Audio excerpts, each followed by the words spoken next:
What is up, YouTube? It's Kingfisher745. And like I promised yesterday, I am trying to rush out a Molly Hayes at level 6 video. If you watched my first video about her, I'm sure you could tell that I was pretty excited to use her at level 6. And I know there were those who picked up on me mentioning Rally, or that came to a similar conclusion. So this was the reason I was so excited, and I wanted to keep it a surprise even though I did allude to it in the video. If you were lucky enough to get this item in a past Spec Ops, it's called the Mark of the Brotherhood, and what it does is grants morale boost, brothers till the end, and rally. So basically this item buffs mutants, which you're about to see Molly Hayes counts as. In fact, after we use the mark, we're going to pass and leave all the enemies at full health. Then due to perfect turn order, we're going to go ahead and use Surge of Sidorak, and we'll just pass Juggernaut's turn as well. We want the enemies to be at full strength for when Molly goes off on her temper tantrum. And here you can see she has Brothers Till the End, Morale Boost, and Rally. Not to mention Strengthened and Unstoppable Force. So yeah, Juggernaut is a great team up, but if you have the Momentum Generator, you can use that instead. Now since we have Rally, what we can do is use Raspberry as a quick action.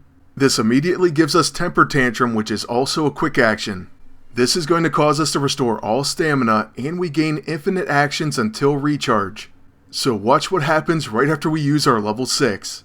Molly Hayes is going to go insane, drop kicking and wind up punching everyone. And not only that, I also found another thing that works with her at least in PvE, and I will show that right after this first encounter.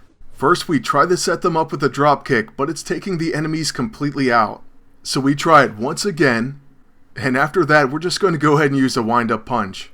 Now just check out that destructive force. This whole combo really comes in handy against bosses. So we will take a look at her against a group of bosses, and that's when I'll also show you that other tip that I was talking about. But let me go ahead and mention it right now. If you watched the first video, then you may have noticed me say that perhaps in PvE you could use a stamina restoring item and continue to attack. I was kind of right. The very first time I tried it, I used a Quantum Elixir and it did work. So at first I thought any stamina restoring item would work. However, after using Christmas cookies, I found out that that was not the case. But still, the Quantum Elixir trick is pretty amazing, especially in a fight like Chapter 12, Mission 5. So let's check out the very first wave in Chapter 12, Mission 5, and I'll show you exactly what I was talking about. The enemies are going to be first to act, but other than that, the turn order is going to work out perfectly. Honestly, this works out incredibly well, and it may help you beat score challenges. I'm trying not to overhype it, but it's just that good. Also, her with the Mark of the Brotherhood could be worth trying in PvP, but even though I think she is a powerhouse, I really don't see her standing up to Beast or Dot type teams. Basically the current meta. Although it would be interesting to see her with maybe mental coordination, or like a friend mentioned, Sabretooth, just some sort of way to play off of extra turns, or I should say attacks. We know obviously the counter to that is going to be Iron Fist. So like I said, she may not do great in today's meta, but I guarantee you that she could make a very impressive highlight reel. And there's sure to be some fun team ups, or even with the right turn order she could obliterate an enemy team by herself. Just watch her deal with these bosses all by herself, and by using Quantum Elixirs. So first off, we're going to use Raspberry as a quick action, and then of course we'll follow that by using Temper Tantrum. After this, you can begin setting up all the enemies by using Dropkick. First up, we're going to dropkick the enemy Red Skull, and this applies Impaired, Combo Setup, and Wide Open. Those are really great setup debuffs.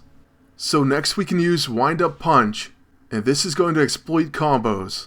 It looks like we'll need one more for Red Skull, and I'm really hoping this one crits. So we take him down, and then we get to use another dropkick, so we'll start on Baron Zemo. After this one, however, we will take a counter, and you can see we're out of stamina. So normally we would have to recharge, and then she would be stunned for her next turn. Or as they put it, she goes to sleep. Why does she go to sleep? Because she's actually immune to stun. So oddly, we're allowed to use Quantum Elixir, and then she gets her full stamina back. But not only that, she gets to keep attacking infinitely. So hey, she already took out the Red Skull, so why not Baron Zemo as well? One more wind up punch ought to do it, so here goes nothing. Okay, it's a decent one for 9k, but honestly I've seen it do 25k plus, and we're just talking about lower levels.